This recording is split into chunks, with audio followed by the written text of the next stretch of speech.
इंतजार कर रहे थे, अतः आप सभी लोग कथा के ही माध्यम से झांकी का दर्शन करेंगे शीघ्रातिशीघ्र।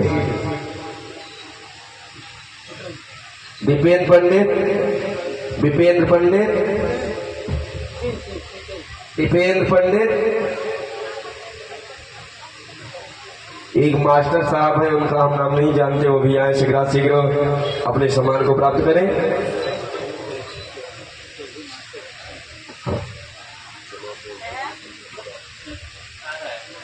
श्री राम।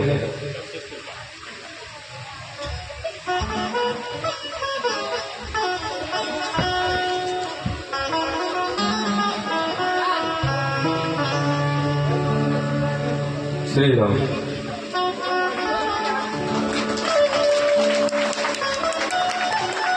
अब आपके सामने झांकी उपस्थित हो गई है और आदरणीय दीदी जी के माध्यम से कथा में प्रवेश करें और कथा के पूर्व झांकी का दर्शन इत्यादि जैसे भी निर्देश करें वैसे आप सभी लोग कथा का रस स्वादन करने के साथ साथ झांकी का दर्शन करें।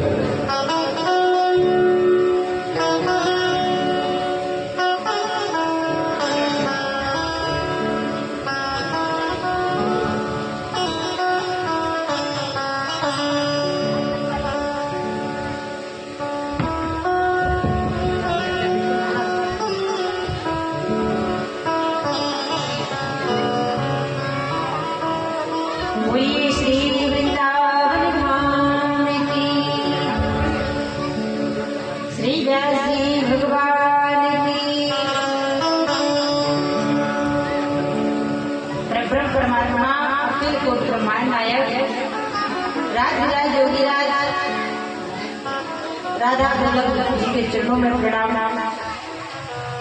राधिका जी के चरणों में प्रणाम,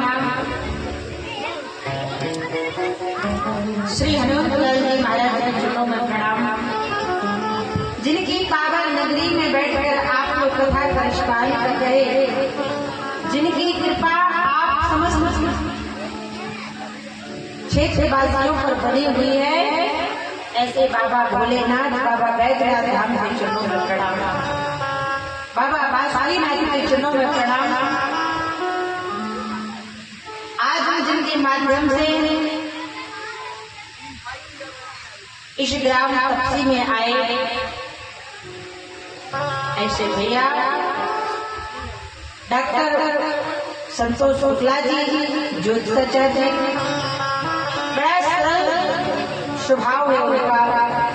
देश के कोने कोने में जाकर, भारत देश के कोने कोने में जाकर यज्ञ कराते हैं, भागवत कथा कराते हैं, लेकिन उनके अंदर लेस मात्र का अभिमान नहीं है, बड़ा सरल स्वभाव है।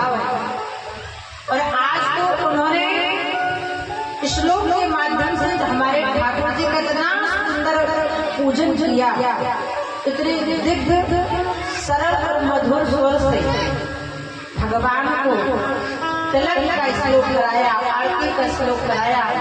ये पक्का है कि आज आपकी बाड़ी में गाए हुए श्लोक से हमारे ठाकुर जी गदगद बैठे।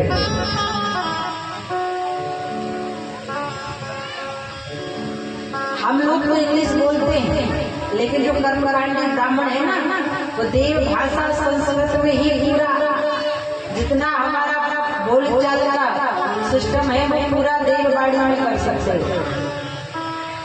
तो अभी संतोष भैया संस्कृत में जजमान को बुला रहे थे, बैठने को बोल रहे थे। ये देव माता है हमारी संस्कृत, 18,000 श्लोकों का पठन पाठन करने वाले, जिसका पूर्ण जजमान दे रहे हैं। ऐसे भैया जी को भी व्यास से समझ मुख्य जजमान परीक्षित की भांति जो बैठकर कथा सुन रहे उनको आशीर्वाद। बहन पूजा जी सुमधुर कंठ से सुंदर भजन गायन कर रही है। समस्त ग्रामवासी, जैसा कि आचार्य जी ने कहा कि समस्त ग्रामवासी कुछ भक्त जगन्नाथपुरी की यात्रा करके आए, जगन्नाथपुरी की यात्रा चारों धाम की यात्रा के पश्चात श्रीमद् भागवत की कथा का श्रवण करने से सीधे स्वर्ग की प्राप्ति होती है। इसलिए जीवन में कुछ करना ना करना, चारों धाम का दर्शन करने के बाद, हवन पूजन करने के बाद श्रीमद् भागवत महापुराण की कथा अवश्य श्रवण कर लेना। इससे आपके जितने दैहिक दैविक भौतिक पाप हैं नष्ट हो जाएंगे और मोक्ष की प्राप्ति होगी। समस्त राम के धर्म अनुयायी भक्त जिन्होंने भागवत जी की कथा आयोजन कराने के लिए तन मन धन सबका सहयोग दिया, ऐसे समस्त ग्राम के भक्तगण उन सभी को व्यासपीठ से तालियों से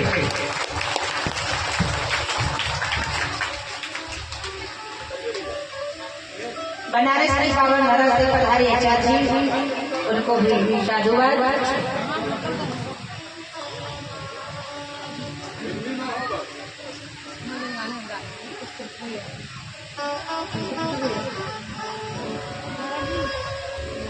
राधा कृष्ण सबको प्रणाम करते हुए समझ कर आए।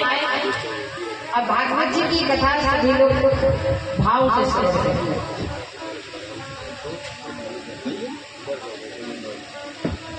बोली वृंदावन बिहारी लाल की।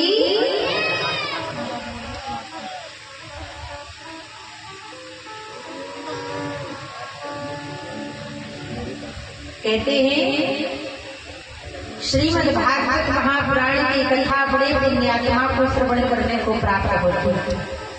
आज आप लोग यहाँ पर विराजमान हैं, कहीं ना कहीं आपकी पूर्वजों की पुण्याई बड़ी प्रबल है। इसलिए आओ आज श्री नारद जी महाराज